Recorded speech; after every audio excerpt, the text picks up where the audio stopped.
Cookery Grade 9, Preparation of Dessert. Learning Outcome Number 1. Before we start of the lesson, these are some quotes and sayings about desserts. There is always a feeling that your meal will never be completed without a dessert. It's the finale. It's the last impression.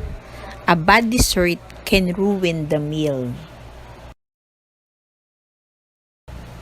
A party without a cake or dessert is just a meeting. Stressed?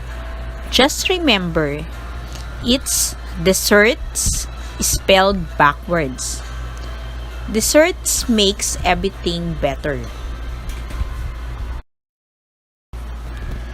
Life gets better for those who wait. It is called dessert. How about you? Do you have some quotes in mind regarding dessert? For those who loves dessert, can you please raise your hand? Raise your hand and shout, "I love dessert."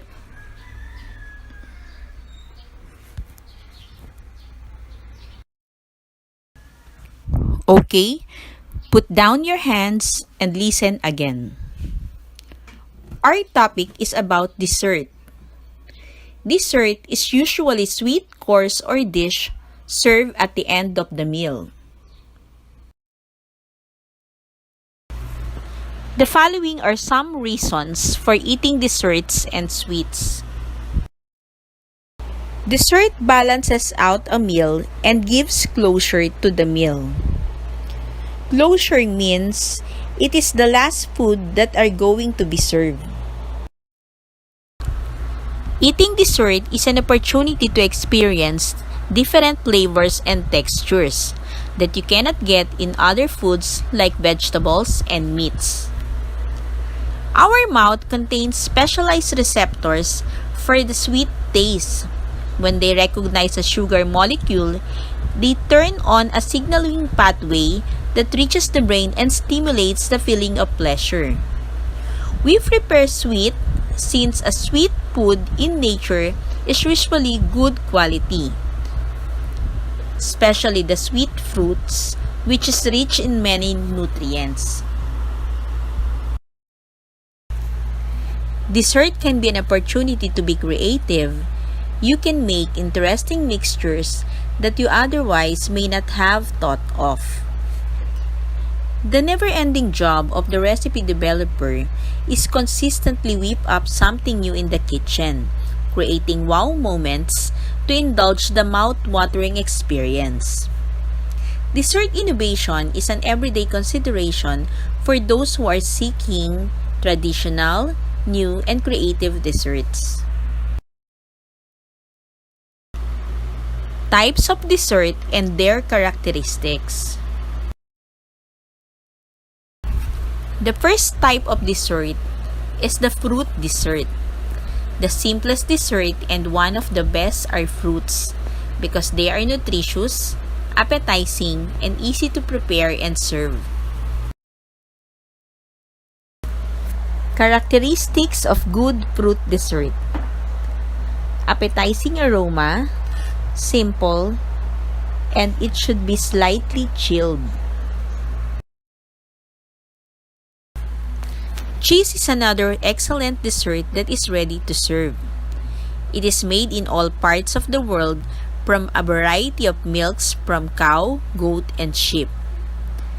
Cheese differs depending on the kind of milk used, the kinds of cheese-making procedures, the seasonings, and the ripening process also distinguish its variety.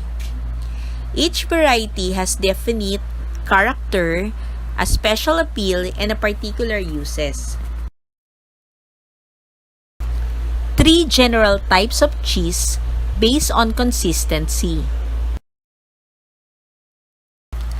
The first type of cheese is the soft cheese. The example of these are cottage cheese, cream cheese, and curd cheese. Such cheeses are soft and spreadable with a mild flavor. The next type of cheese is the semi-hard cheese. Cheddar, Edam, and Asiago cheese are examples of these cheeses. Such cheeses are firm, crumbly, and can be sliced. The last type of cheese is the hard cheese. Parmesan, Romano, and vintage Gouda cheese are examples of hard cheese. They are crumbly and dry and great for crumbling and grating. The next type of dessert is the gelatin dessert. These are easily prepared, economical, and vary in many ways.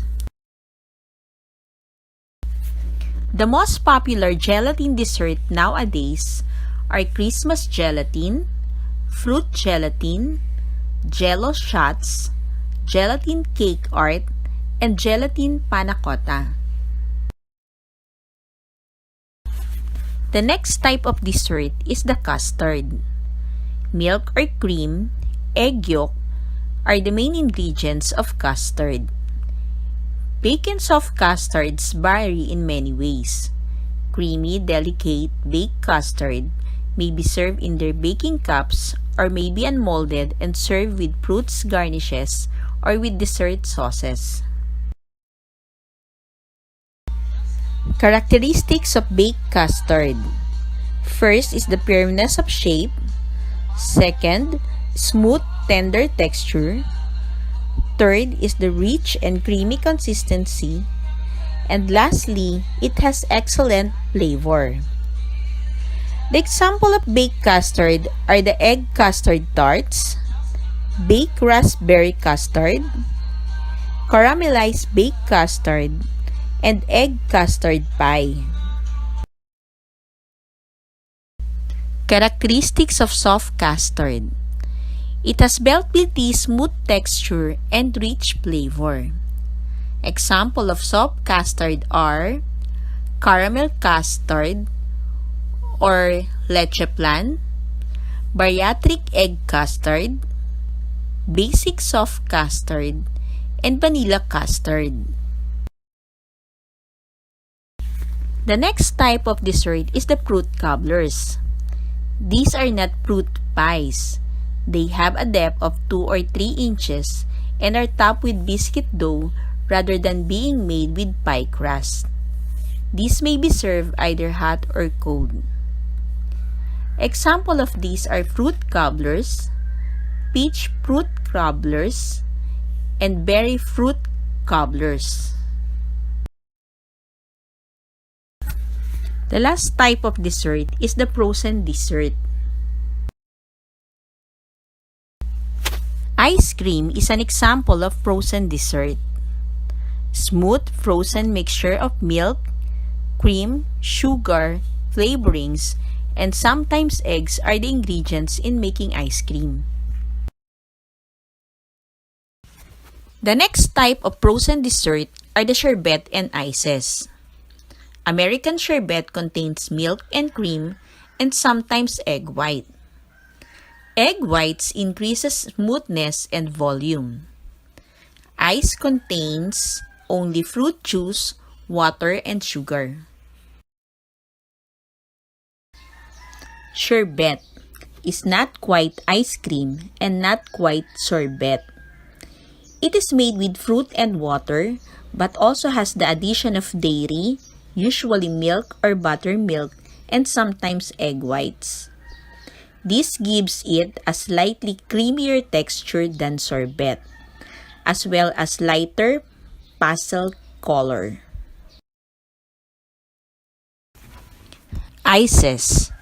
This may be based on flavored water, usually fruit purees, and flavored syrups.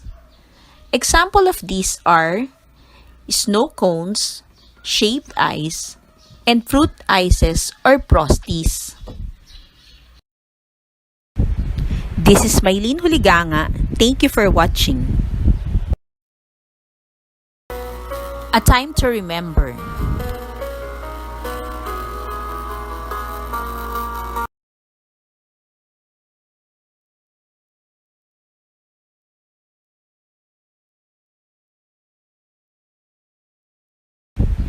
This is Maylene Huliganga. Thank you for watching.